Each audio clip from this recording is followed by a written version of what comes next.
What happens when you choose to turn your back on your parents' religion, particularly when they're people who hold their faith dear?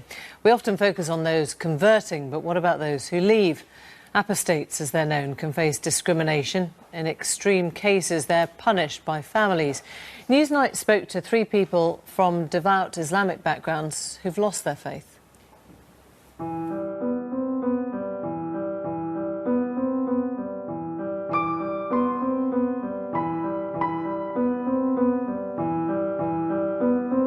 These pictures are the only pictures I have of my early childhood.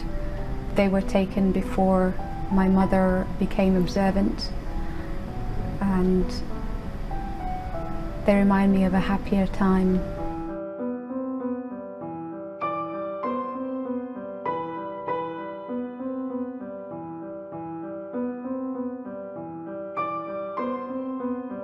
When you have to lie as much as you do, it's like when you're not a believer amongst the believers. It's really, it just drains you. It drains you in every single way possible.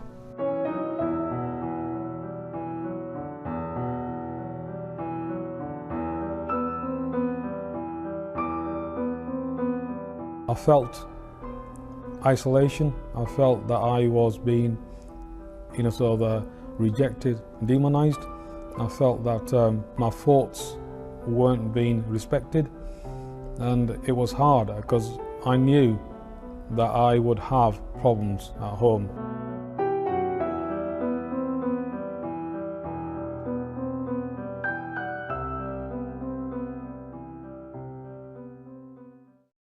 I just prayed, please, don't let me lose my faith.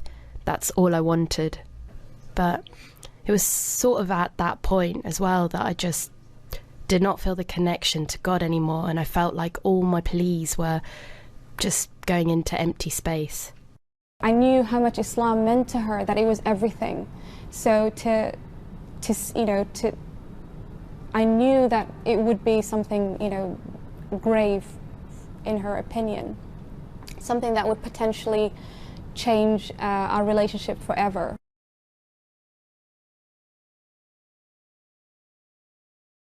I was run about 15 years old plus, that I told them, and they didn't receive that well. I got abuse from my mum, swearing at me, telling me that Allah would be angry with me and that I will, bring a curse upon the family. I remember her reaction to this day. She began to cry, and it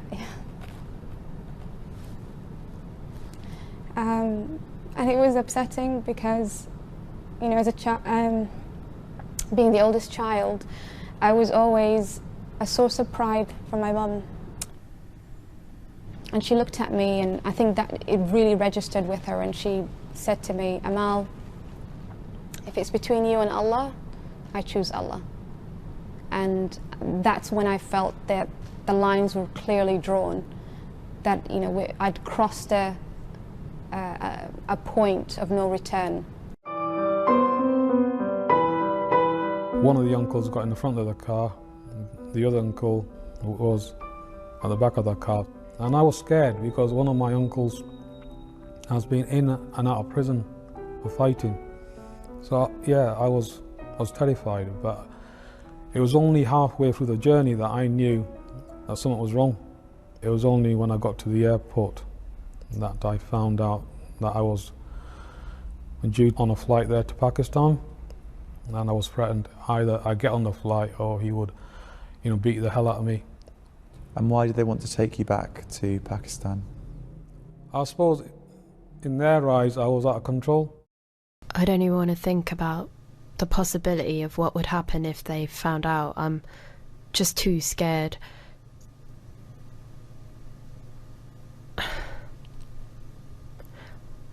I know I'd lose them. That's it.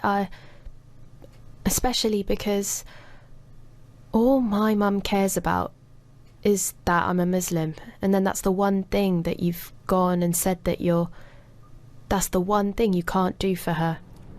I, would consciously call home and ask to speak to her, and she'd refuse. She'd refuse to speak to me. And then my sister would pick up the phone, and I'd chat to her for a while. Can I speak to Mum? No, Mum doesn't want to speak to you. So yeah, I remember that. And I remember my mum. Actually, I remember a time where like sort of a moment when I really felt pretty awful about what I was putting my mum through.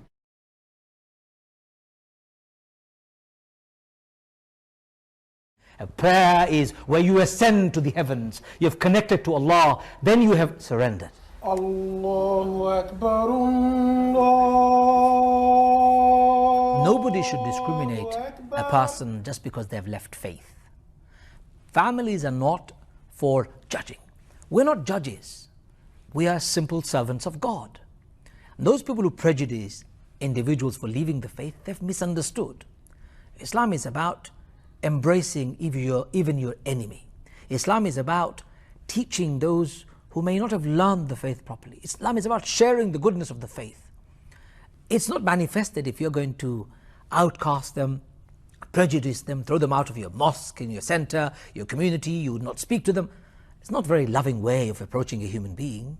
Leaving your faith is a shock for your immediate family.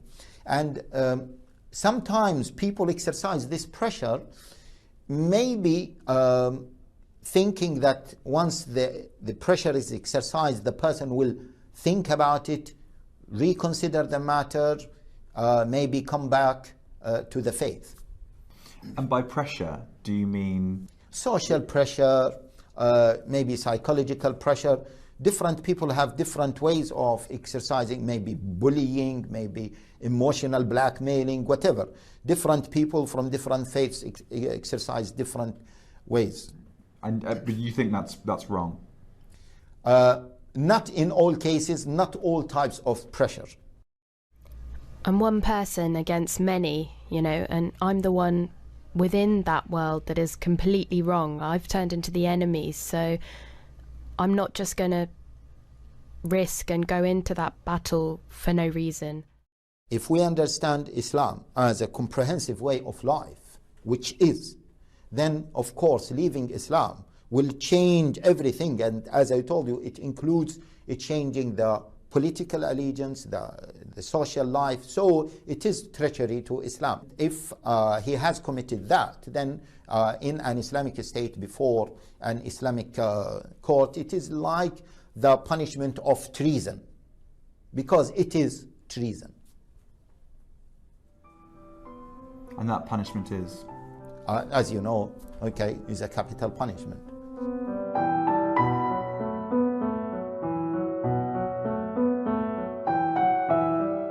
I do feel sad slightly when I think about my family, and I do wish things were different, but I'm very happy in my life.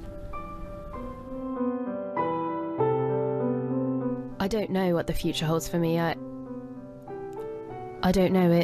It's just changed everything. You don't know how you're going to do anything anymore, and everything you do is going to be completely on your own. I like to meet my brother that I never met. My parents had another baby boy when I left home. And I just want to go home and hug my family that I miss.